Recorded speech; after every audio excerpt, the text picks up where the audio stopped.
Hello, everyone. Welcome back to the Southern AIDS Coalition edition of the virtual Black Print discussions that we've been having around Black LGBTQ plus community. Some necessary discussions, some discussions that some people are afraid to have, but we are not. So if you're watching this, like always, share it, invite somebody to watch, comment. As usual, we'll address some of your comments down below. Thank you all again for tuning in. Sorry for the delay. We've had some technical difficulties. There are crazy stuff that's been going on. Thank you all for those who are already commenting. So we're excited about tonight's presentation as well, Elizabeth. So thank you so much for that. Again, click like, click share. Let everybody know that we're here. We're having a discussion. We have two amazing panelists. We have Elise from SisterReach and Erica from SisterReach, and they're going to really talk about a program that they have called BOITALK, and we're going to move into some education, some knowledge around masculine center, just a whole bunch of stuff that I'm not going to get into because I don't want to screw it up. So just like most of you, I am a student as well, and I'm super excited. So we're going to have Elise open us up with some conversation and some education, and then we're going to move from there into more conversational style. So put your comments and let us know, and we want to talk to you tonight. So Elise, take it away. All right, well, good evening everybody. I just want to start off giving a little bit about BOITALK, the program, how it came about, and a little bit about our organization. BOITALK is a program that was started at SisterReach. SisterReach is a 501c3 grassroots organization based here in Memphis, Tennessee. That was began by Cherie Scott in 2011. This year will be our 9-year anniversary. Woo-hoo. Celebrating on that. What we do is we advocate for the reproductive autonomy of women, teens, LGBT people, LGBT plus people, gender non-conforming people of color. We serve from a 4-pronged strategy, which is education, harm reduction, policy, advocacy, and cultural shift. We are a local, regional, national, and international organization. We work on all those fronts and have several programs. BOITALK is one of those programs in which we serve from. So reproductive justice, one of the tenets of reproductive justice is that every individual should be able to live and express their spirituality and sexuality as we choose. And so seeing the need among masculine of center women, gender non-conforming people, and transgender men is why this program was created. So, you know, most people who hear the term, I want to slow it down a little bit because most people who hear the term masculine of center or MOC, we're aware of what that community is or what our community is, but other people may not know. And so just to give a little background on this community, within the spectrum of LGBT, right? And so it includes, it's a term, first of all, that was coined by B. Cole of the Brown Boy Project a couple of years ago. It includes women and individuals who lean more so on the masculine side than feminine, and they may be identified as two-spirited, studs, tomboy, trans-masculine, genderqueer, non-binary, boy, aggressive, AG, or androgynous, right? So again, we are a community within the spectrum of LGBT that does not and has not gotten a lot of visibility. So I'll go down to what it means to be, that was what it means to be MOC, what it means to be transgender, just to be specific, for the sake of those who are watching that may not understand, but or may not be aware, right? Those who are transgender men, they're transgender males are individuals assigned female at birth but identify as male. Some may not have had the surgery. Many are misgendered quite often because they may still have their female assigned, gender parts or body parts rather. And so, but they want to be recognized as he and him, or or labeled or identified as transgender men. So BOITALK is necessary for several reasons, and I won't go into all of them, but just to give a few, BOITALK is necessary because, again, our population within the LGBT spectrum, we really don't get a lot of visibility, or when people see us, they're not aware of how we identify. Like a lot of us are misgendered because we may be initially assumed to be transgender male, but we could just be a masculine presenting female. And so that's just to give a little bit more about why this group is necessary. Within the group, we talk about sexual health, our reproductive health needs, and we host a monthly meeting also where we talk about issues that are pertinent to our community. It may be about safe dating, domestic violence. It could be just how to be safe in the public, right? Because a lot of us, whether we are recognized as transgender or MOC or even gender non-conforming folks, we have the same harm posed to us as individuals who identify as transgender female, right? The same harm that's imposed or superimposed on the community of transgender women, we also get a lot of that same grief. And so, yeah, I just wanted to give a little bit about, I'm sorry, my light went out. I just want to give a little bit of background about who this community is, who we are, how this group came to be. So that's basically the history of, at SisterReach, we've had this group for about 4 or 5 years now, right? So we got a little bit of stickability. We haven't been around very long, but we've been around long enough. So that's the gist of just the foundational part of the conversation that I wanted to give at this point. So awesome. So thanks so much for sharing that information. Just from that point, before we kind of move into some conversation and dialogue, Erica, is there anything you'd like to just interject at the moment? Maybe introduce yourself for a moment and just give a little bit more. Yes. My name is Erica Warren, and I'm the Community Outreach Assistant for BOITALK. And this program is most definitely necessary because of the stigmas and the misconception that we get. And because basically we're a walking target because of how we present. So we want to put a healthy description on these cultural labels, so to speak, and be able to discuss these in safe spaces. Awesome. Thanks so much for sharing that. So you've given us a little bit of background around BOITALK. You took my first question, like, why BOITALK? Why? So thank you for sharing that. So conversations like this that we're having tonight, spaces like this that bring about awareness, that bring about education, that bring about knowledge, like this particular topic. Why do you all feel, or why is it, not you feel, why do you know it's needed? The conversation needs to start and continue and continue and continue. So why this conversation? I'll start. I think, first of all, for visibility, because visibility matters. I remember being a young teen and not really seeing other girls who were like me, right? I was a tomboy. I was, what some would call on the extreme side of tomboy. And I couldn't find many people who could identify with how I dress, why I like dressing that way, my attitude, my swag, as some would say. I know swag is old, but I'm just saying.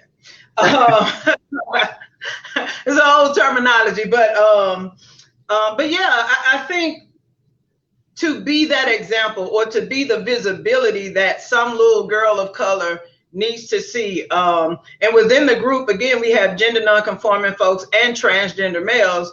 And so they also are examples, are visible examples of what young boys or young folks who are assigned female gender, but they're trying to figure it out, right? And so again, the visibility, I think, is most critical, and not just to other people, but for us, right? It's exclusive, safe space where we meet once a month.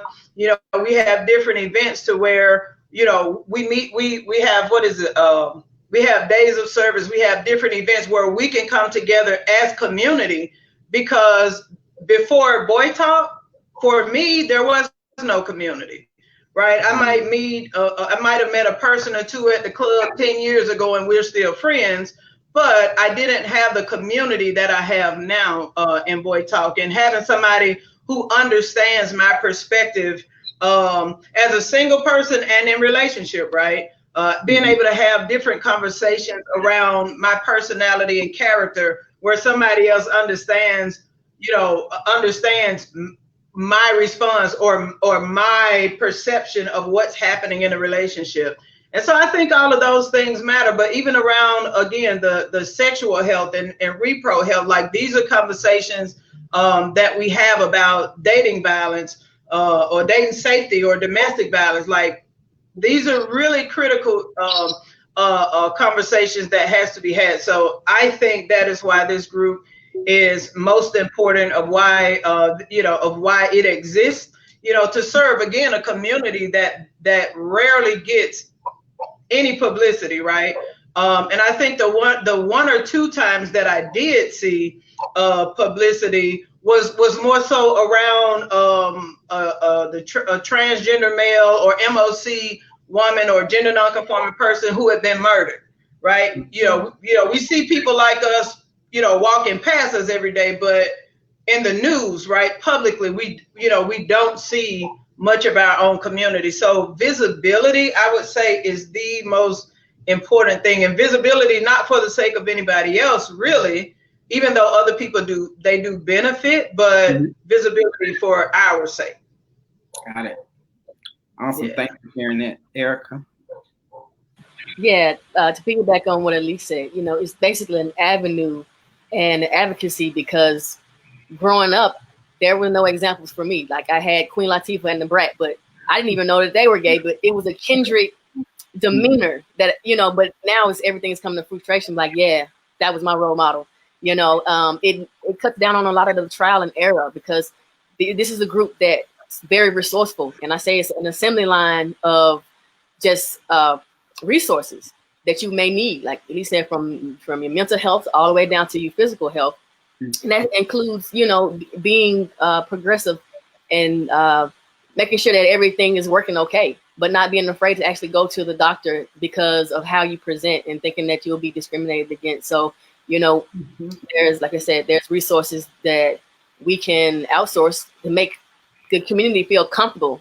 And that way, that'll be better for your mental health and your physical health as well, and help with production of life, and safety. Awesome. So thanks so you all are really touching on a lot of things that I really wanted to unpack a little bit more, just to give more context to some of those things. And the first one I will start with is just kind of personalize us just a little bit more. So let's talk about lived experience, right? You both alluded to growing up and those types of things, and who you look to and who you didn't have to look to. So can you just kind of give us a further glimpse into your upbringing and like what was your journey into becoming your full self? Did you have challenges? What were the challenges? What were the easy parts? And so, yeah, let's talk about it. Wow. Here's where it gets juicy. All right. So I was raised in the holiness church, right? And so we know the theology for those. Right. See, those who were raised in a Pentecostal circle, I specifically was raised in a holiness church. I mean, from the time, I was in my mother's womb, church jargon, right? up till about age 24, I believe, but 23 or 24. And so anyways, having been raised in a theology that, first of all, forget about the LGBT side. First of all, the women shouldn't wear anything pertaining to a man, right? So you get all of you become indoctrinated, right, with all of this stuff while you're feeling something totally different and you're trying to figure it out. To make a long story short, I ended up coming out to my parents in the 12th grade. And so my dad's like, oh, you really believe that's who you are? I was like, yeah. He was like, okay, well, you my daughter and I love you, and that's gonna change that. Be you, right? Mm-hmm. But my mama cried a river.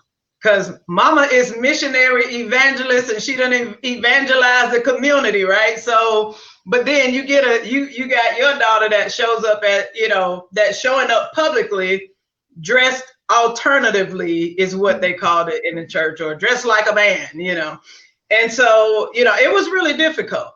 I ended up actually getting married to a man, had a child in my 20s, and who's a college student now. He's an adult now, but the process of being a child that was indoctrinated and coming out as a senior in high school to my parents anyway, because I went back in a closet after I talked to my mama, because it was clear that she loved me as her child. Then she didn't understand what was going on with me, right? So, and then the religious part of her kind of wouldn't really allow the space for it, which caused, like I said, me to go down this long path of figuring it out, coming up the rough side of figuring it out, right? So yeah, that pretty much was my process. And I think around age 28, maybe 30 was when I was like, okay, wait, something's got to give, because I want to be me now. I was an adult by then, of course, but when you're indoctrinated with a doctrine that says, oh, God doesn't love you and rah, and, people doing all this stuff, that's against against the essence of who you are, right? So I stayed in the closet, even though I had started dating women in my mid-20s. I stayed in the closet. It was probably in my 30s, my mid to late 30s, where I really began to live free and be who I am. And so even around the spectrum of, why does this keep happening? This never happens. But even around the spectrum of orientation, right? Or I would say identification, how I identified who I really was. It was really a lengthy process of trying to figure it out, because many of us, if we're on the tomboy end, we ride a fine line of tomboy, a boy, and transgender male, right? So even trying to figure out where I fit among that space, right? It took me a minute, but I'm here. I just realized I'm just a tomboy, that's all, and it's okay if I had turned out to be transgender or gender non-conforming, that's okay too. But in figuring it out for me, I was well into my 30s when I just really settled in, and I had to reconcile my spirituality with my sexuality. And I don't want to skip through, I want to be very transparent, right? Because I know there are other folks who are watching this, right? So I want to be very transparent, and don't want to skip over the part where I almost committed suicide, right? In my teen years of wrestling, and trying to not be who I am in terms of my orientation and identity, trying to,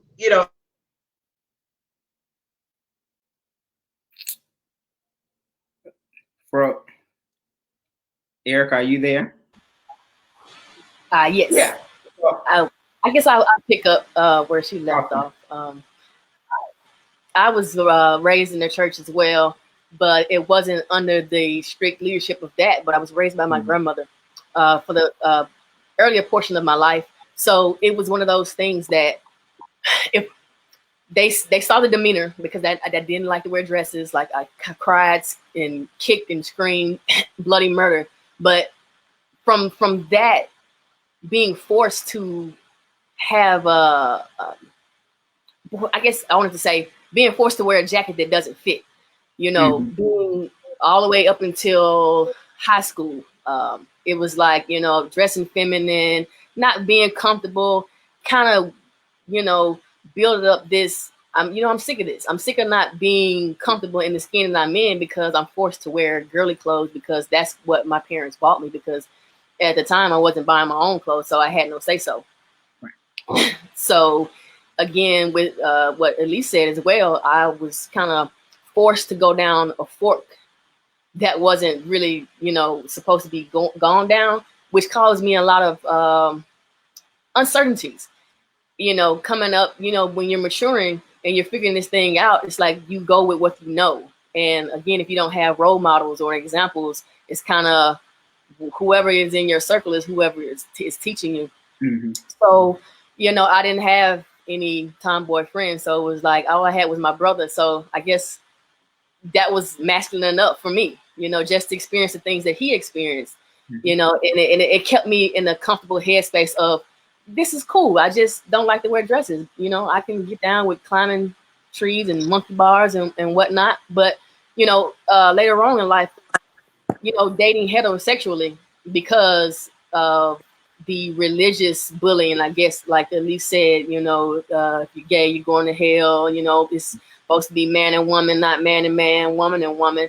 And, you hear so much of that in your developmental years, it makes you feel like you're doing something wrong. Mm-hmm. Mentally.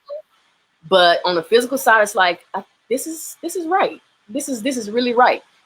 So I think about when I moved into my college dorm is when I really got comfortable with who I am, because at that point it was, okay, now you can really, live freely, and whatever you attract in life is now totally up to you. So, navigating that, I guess, yeah, college was kind of my breath of fresh air. I could be myself at that point. Mm-hmm. So thanks for sharing. I'm going to pull a question from here. So it says, do you feel that the boy butch stud identities has been lost in the non-binary trans queer identities? And at least I know earlier you've talked about like figuring out like, am I a tomboy? Am I trans? Kind of moving through those things. So do you feel that those identification qualities has been lost now that we have non-binary, trans, queer, etc.? What are you all? Do you have thoughts about those? Either of you all? First of all, excuse my, this thing is going crazy. I don't know. But to answer the question, I would say no, right? Because to restrict the person identifying as the label, quote unquote label that they prefer, would be for me to answer yes to that question. And so I like to just allow people to navigate the space and what's comfortable for them, right? Because we need the ability to figure it out. We need the space and the time, and to not be held to any specific label, right? And that's just for freedom's sake, right? I really wouldn't want to restrict an identity, right, for anybody. So I would say no. I would say, that people get to choose, right? They get to choose. They get to move in and out. Like, let's normalize people being able to move in and out of the identities, right? Yeah. So that's my answer to that. I would say no. I don't think it gets lost in the mix at all. Just for the sake of people being able to have the freedom to move about. Cool. Yeah. Erica, I say no as well, because when you grow, you evolve, and that warrants different situations that may make you change your mind. Like Elise said, you have the freedom to do that, no matter who you are and what you feel. You may run into someone who, identifies with non-binary that's very fluid and descriptive, and then you may run into a stud or a tomboy who's still on the line of the fence. So you just have to go with your true being and be comfortable with that. Awesome. So I think that was like those were phenomenal answers, because we can so easily in having these discussions and trying to figure out like, well, this is this and this is this that we will end up doing to the community internally what people do externally. Mm-hmm. I think, you know, it's like the having the conversation of the oppressed becoming the oppressor. Like we experience so many things, and then we put those same things on other people. So I think those are really. And Elizabeth, who put the question in, she agrees. So, good job. So when we talk about representation has come up a couple of times. So do you feel like your community is represented? And when I say represented, I mean across the spectrum, like in the workplace, in media. You mentioned media earlier, like even within the spectrum of LGBTQIA plus, like that, the place, who you are. Do you think that there is a place for you all? How you are represented? Are you underrepresented? Let's talk about it. What you all think. Okay, I'd say definitely underrepresented. I know we have the producer. I see her face in my mind. Lena Waithe. Yes, we have Lena Waithe, and we have a show that Lena Waithe produced, which was really good. It was a really great show. I was glad to see the representation of MOC in a show of that caliber, right? By Lena Waithe. I was glad to see it. I would say we're underrepresented because that's only one identity within the spectrum of MOC. And so in the workplace, yeah, we're still discriminated against. And so, I think the safe spaces are where you see many MOC women or gender non-conforming folks and possibly even transgender men. I think spaces around criminal justice, right? We're expected to be aggressive, but we're expected to present in a way that people are okay with in criminal justice, and that's okay, right? That's okay. But I think we're definitely, as people of color, we're definitely underrepresented among transgender males. Transgender males definitely do not get enough visibility. And hopefully that's changing or going to change, right? But in the moment, for right now, and in the past, we've definitely been underrepresented in both the professional world, and I ain't going to even talk about the church, right? I ain't going to talk about church. And I talk about what I know, right? Because that was my experience. But you definitely don't see, unless you go within a space where it's inclusive and affirming, you definitely won't see a MOC pastor in a Pentecostal, right? You definitely won't see a transgender male usher or transgender male preacher in most of your mainstream Pentecostal denominations. So I would say definitely across the board, we're still discriminated against. There definitely isn't the visibility that we need, that I hope we're building up to. So yeah, that's my answer to it. We definitely don't have the publicity and visibility that we need and deserve.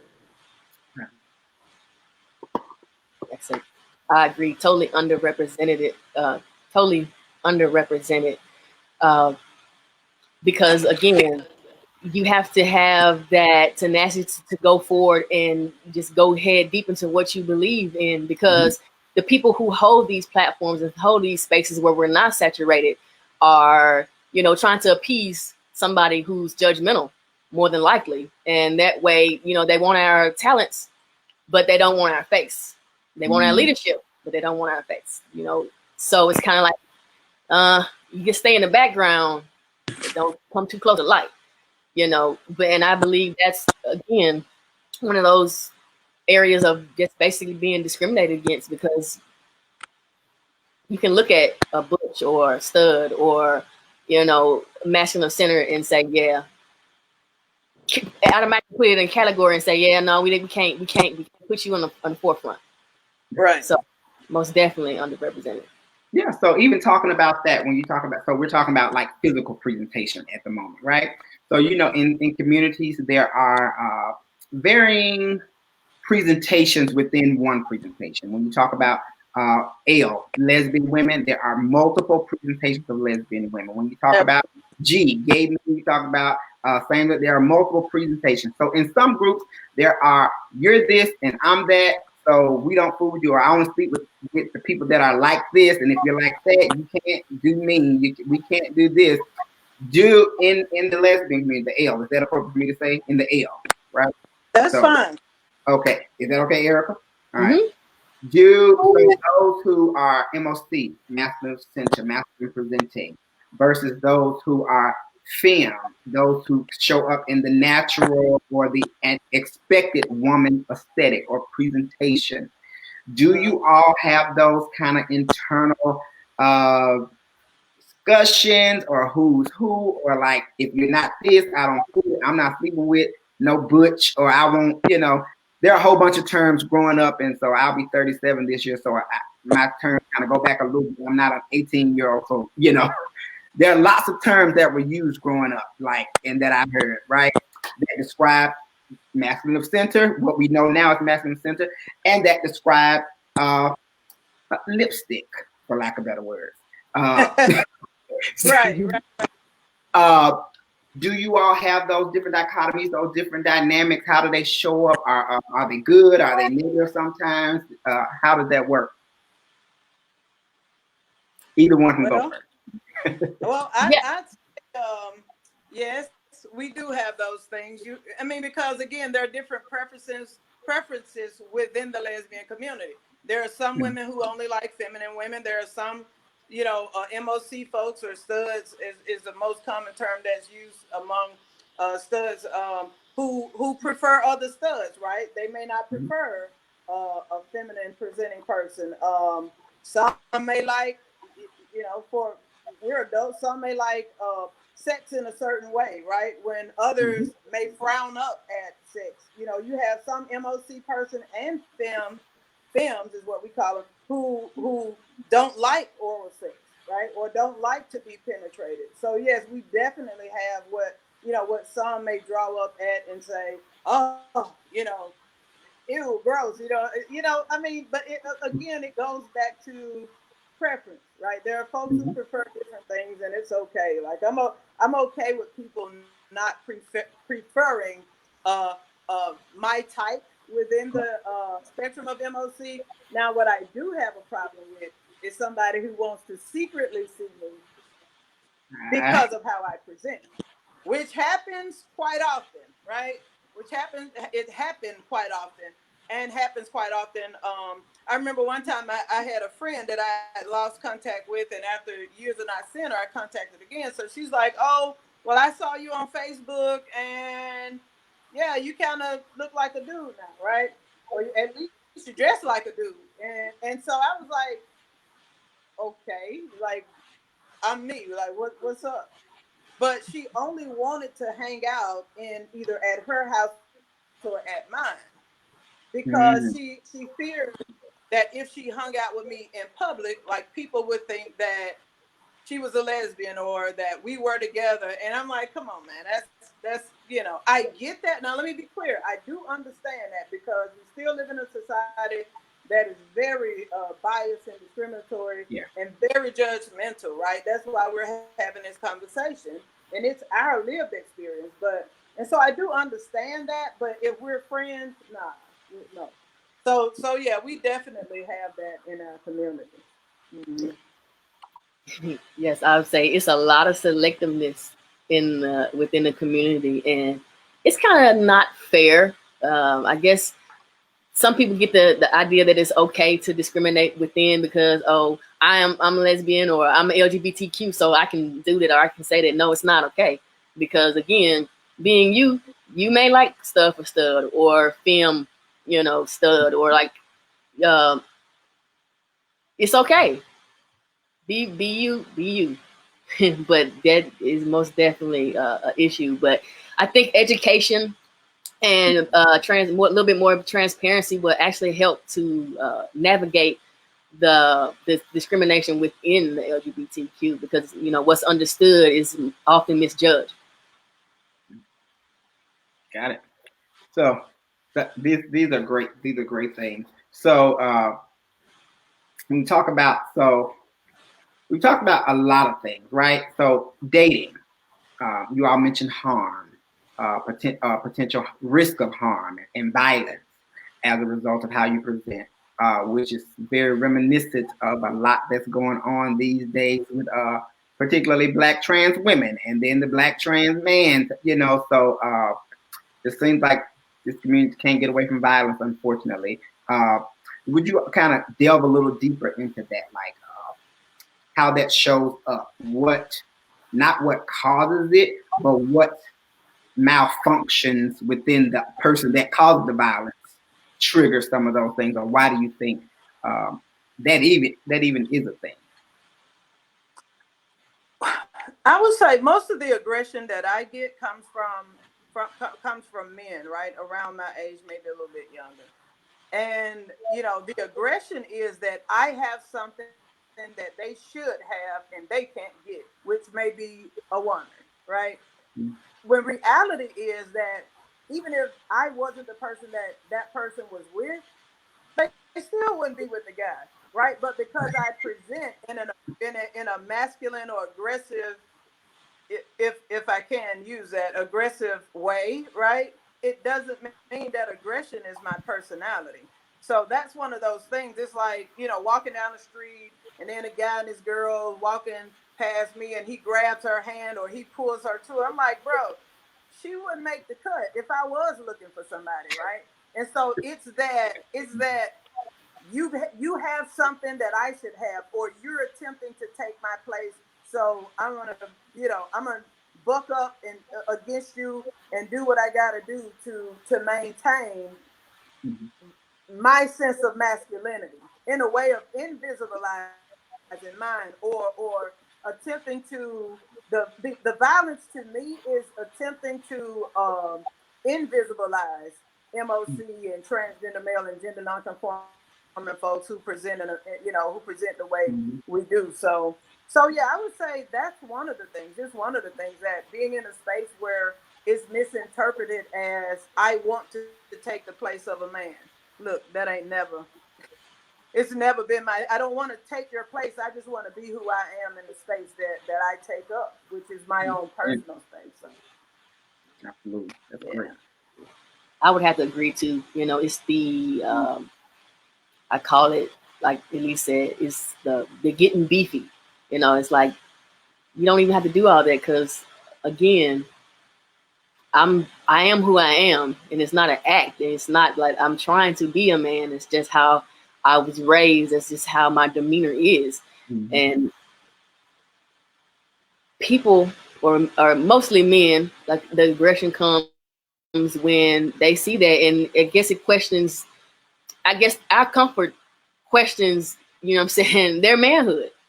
And so when you're challenged, what do? You're gonna show up any way you need to. You're gonna beef up, you're gonna fluff up, you're gonna bully, you're gonna beat, you're gonna rape, just to have and to feel that power. And that's basically, you know, all the aggression that most of the aggression that I've got is that fight for power. And it's not even love that. And so that is one thing I was going to pull. Do you think it plays into this idea of masculinity, particularly for Black men, this idea of masculinity for a Black man, what they should be there, you know, and then they see the threat of someone else potentially showing up masculine, or, you know, and then now it's like, wait a minute. And so they have to teach a lesson to show you who you are. And I said that because when you brought up rape, right?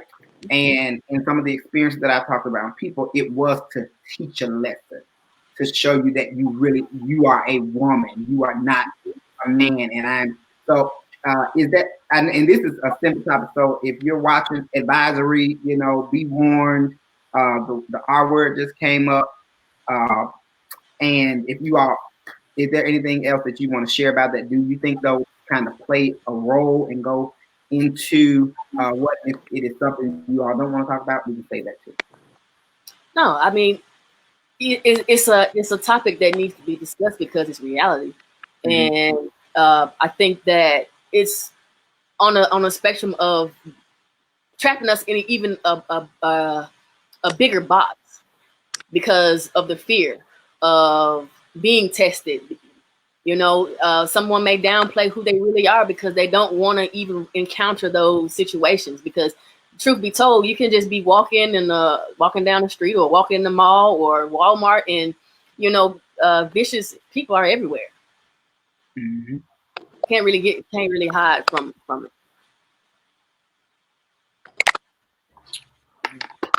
Elise, did you? I think she Froze again. It's okay. So there's another question here that I will go to, and it says, so how do you navigate the bathroom or fitting room or locker room situations? Elizabeth says, I fear public spaces in female-bodied experience situations. And we know in this community, bathrooms are a big deal, right? Right.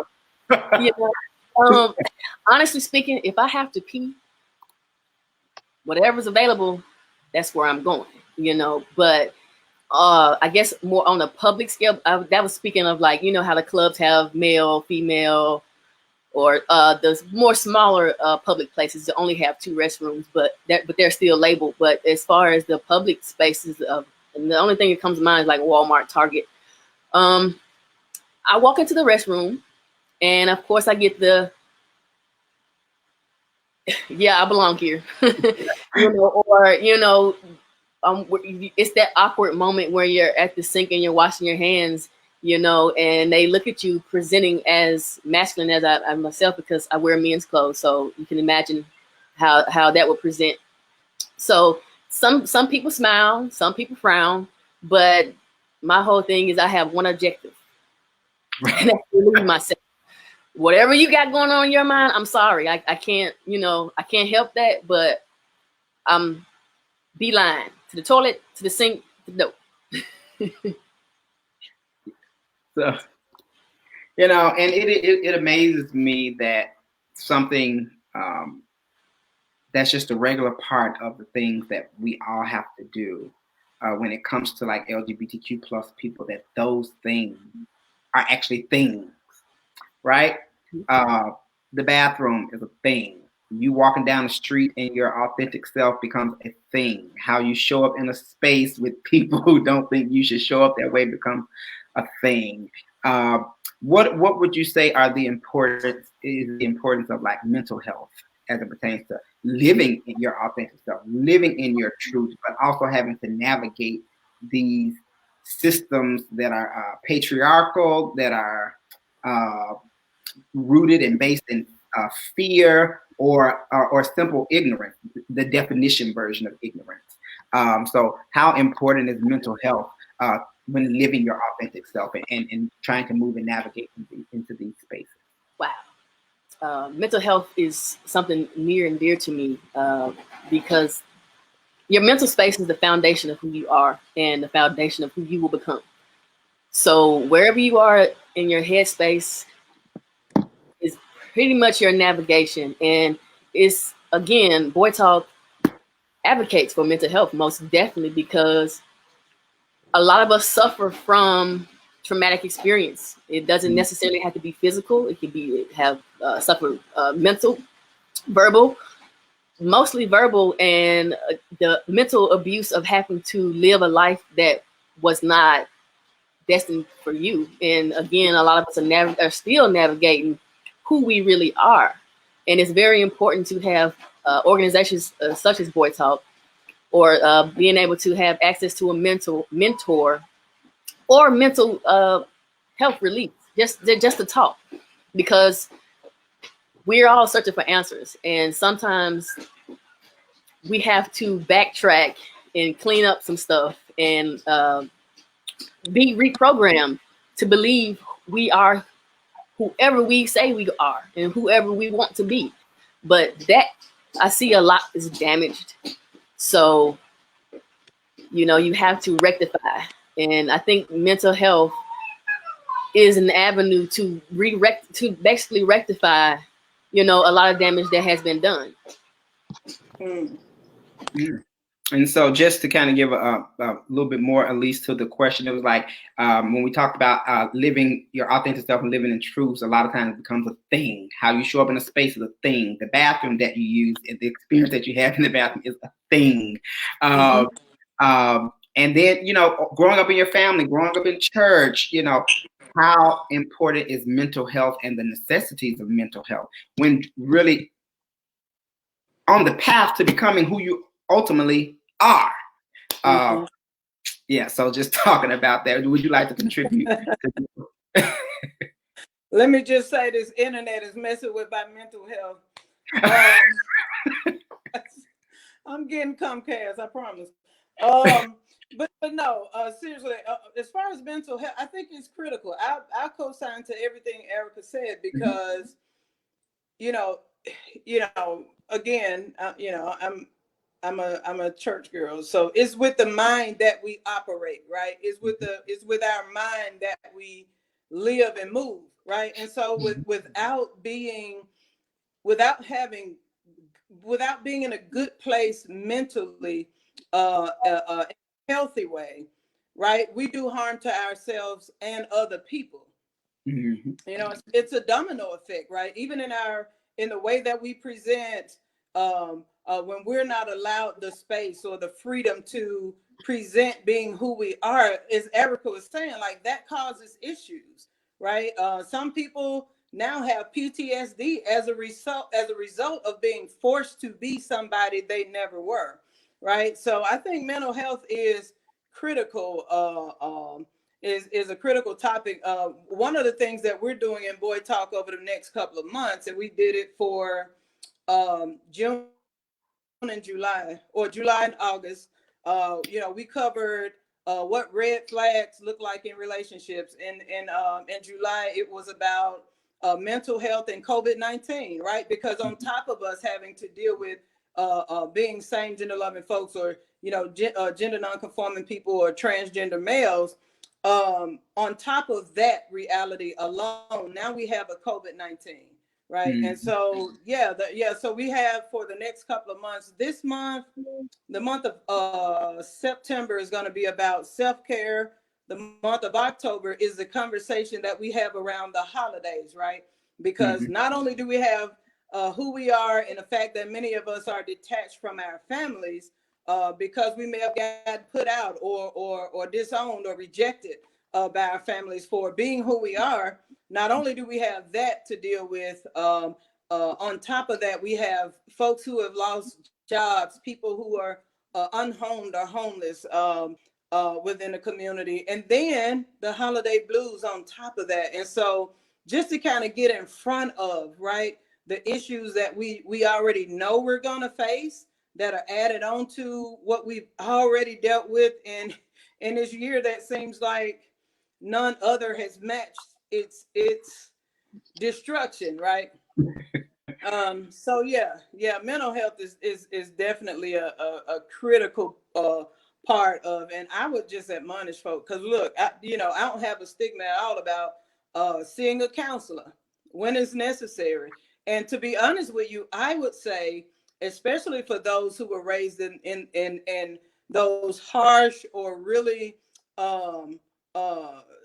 churches or organizations, or even families where religion was really a barrier to living your truth, I would definitely admonish anyone who has suffered that type of, I call it punishment, to definitely see a counselor, for those who aren't able to live freely, and those who are ready to live freely, let me put it that way, and aren't able to because of those barriers mentally. I definitely admonish those folks to get counseling, and those who have had other issues where you just know as a human being you need it. Yeah, it's definitely mental health is with our mind that we live. I put it that way. It's with our mind that we live, and that we go after the things that are healthy for us. And you have to be in a healthy space mentally to go after what's healthy. Yeah. So two additional things before because we're about 16 minutes from the 7:30. Just two additional. So the care experience, right? Doctors, healthcare facilities, etc. So it was briefly mentioned earlier. So like how you present and how physicians may react, front desk folk react.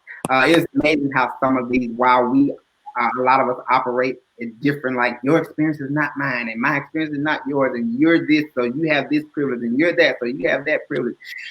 Some of the topics and things that are coming up are absolutely shared issues people have. You just have them in your own lane, right? You all mentioned the provider earlier. So can you all talk about the care experience as a masculine center person? Like, what are those situations like?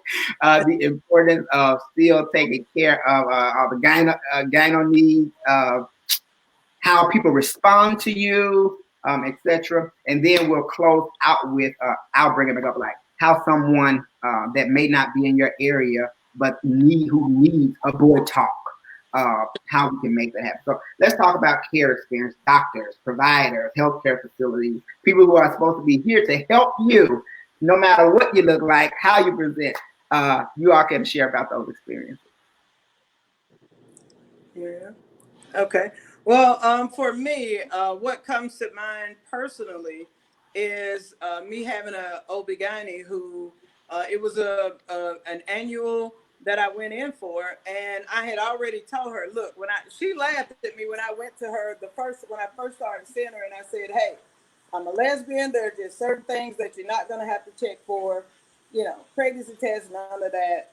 Yeah, don't worry about it. You said don't worry about it. So but she laughed, right? Which maybe my presentation made it comical to her, so I let her buy with that. But when it came down to me continuing to see her and her being adamant about doing pregnancy tests, like it became offensive after a couple of years of seeing her, and she continued to tell me, well, you just never know, so also issues around having children runs in my family, right? And so I was having some issues, and I said, hey, can you it had nothing to even do with my orientation or how I present or none of those things.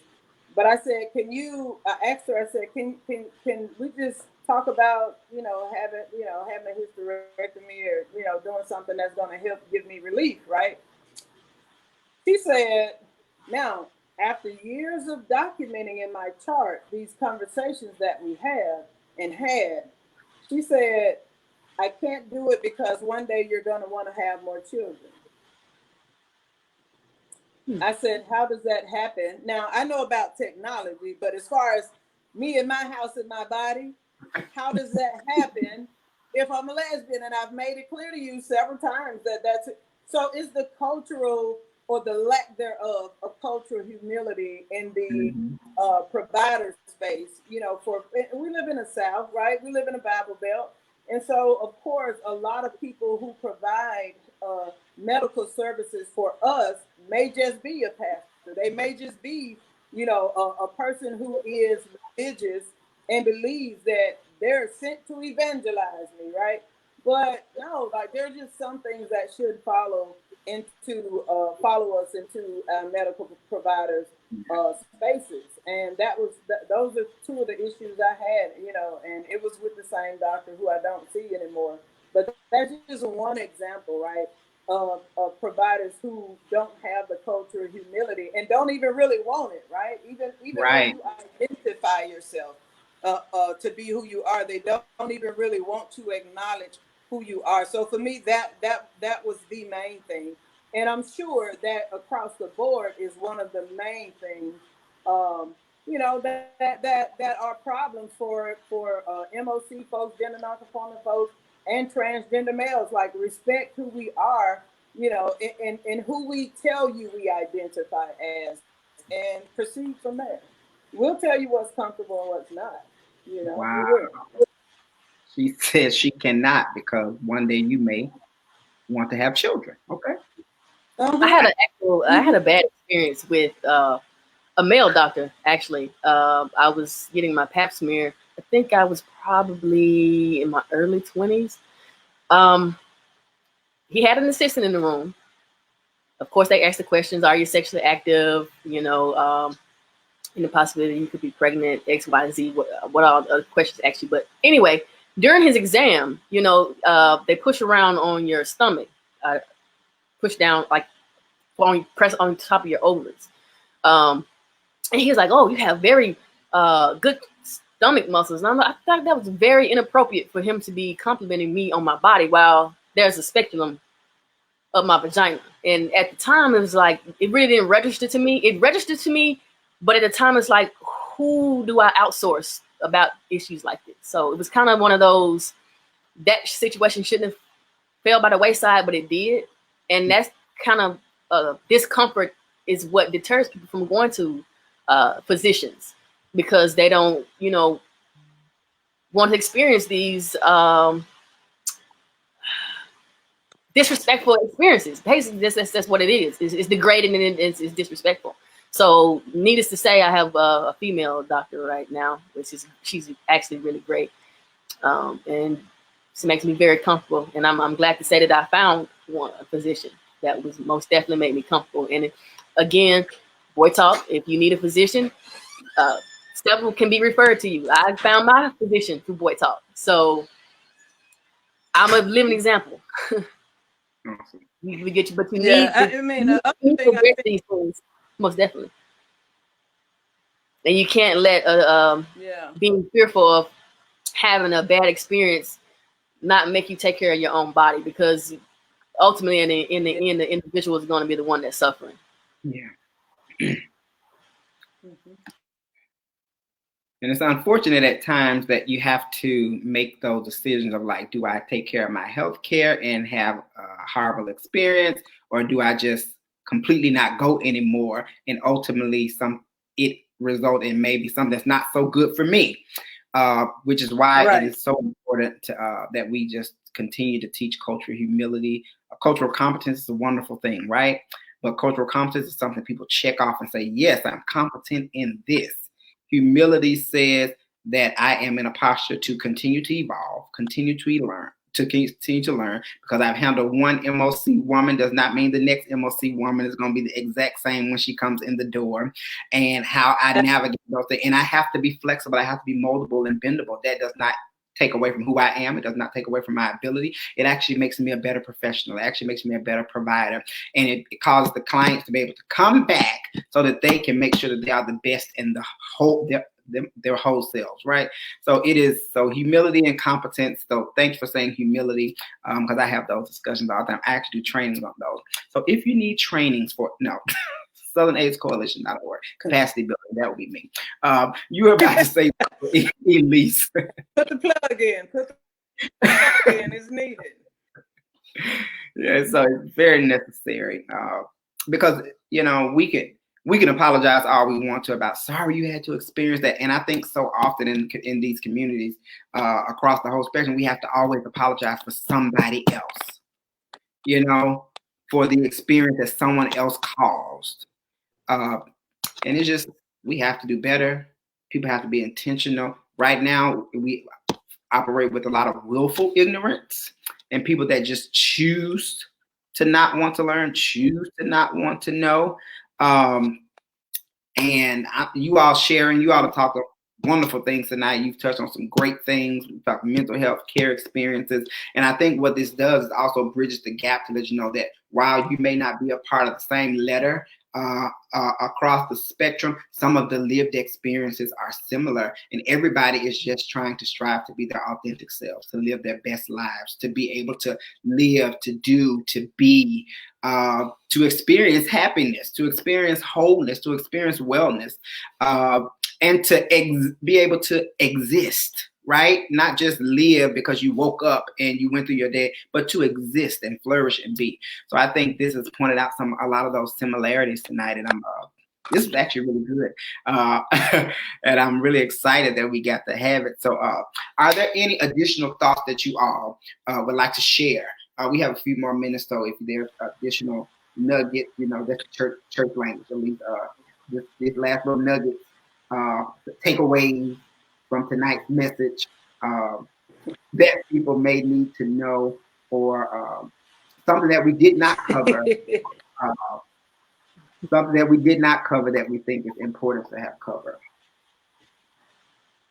I say, you know, everyone's walk in this life is different. And at Boy Talk, we encourage involvement because, again, like we can't talk about and address issues if they're not discussed. So just being authentically you, it presents questions and it presents avenues for other people to follow suit. And it's like I said, it's a domino effect. It needs to be a good domino effect. And I just encourage involvement. You know, everybody's story is significant. Everybody's experiences are significant, and we can help protect one another if we know about these experiences. If we can, like, yeah, nope, don't go there, you know, or navigate a little bit more safer. So just a few of the grabbing each other by the hand, being more empathetic, guidance. Thank you for that.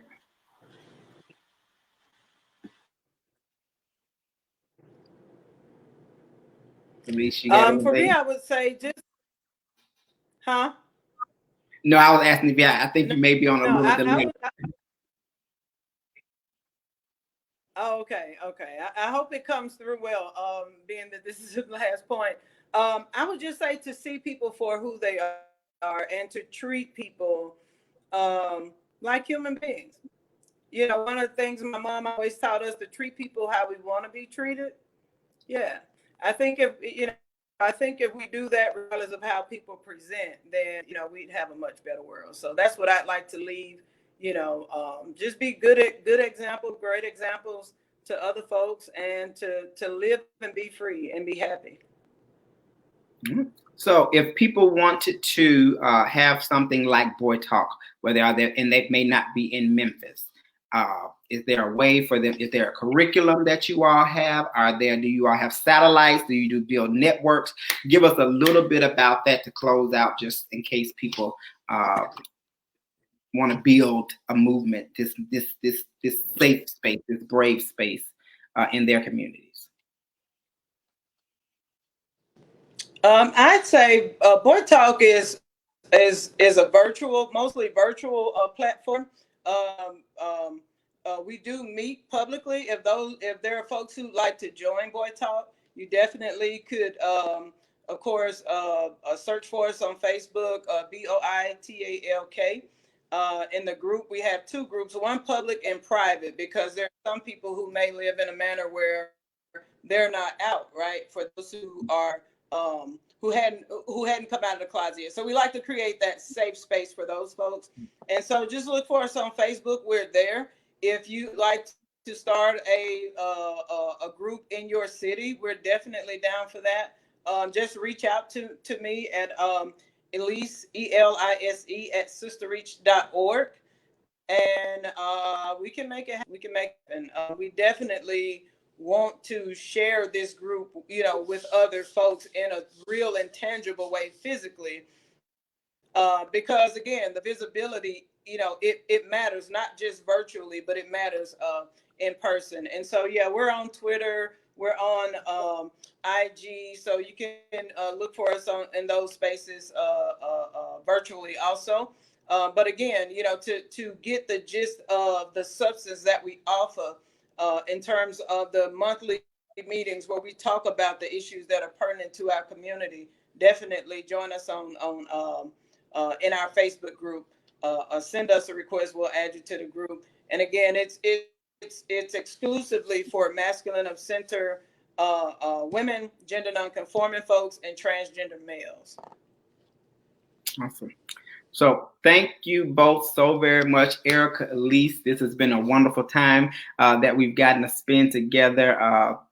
This it's going to stay on our Facebook page, y'all. Y'all continue to share, continue to like, continue to tell people about it. Thank you all very, very, very much. And we will be back, like always, in 2 weeks with another topic, another discussion, another chat that really lifts up and talks about and highlights the community, Black LGBTQ LGBTQ plus community in our Saving Ourselves Symposium, SOS 2021, the virtual Black print. And hopefully we'll be back with you all live and in person next year. But if not, guess what? We can come back to the same platform and continue the conversation. So thank you all very much, everybody that's watching. You all have a great evening. I am about to end the broadcast. Thanks so very much. Thank you for having us.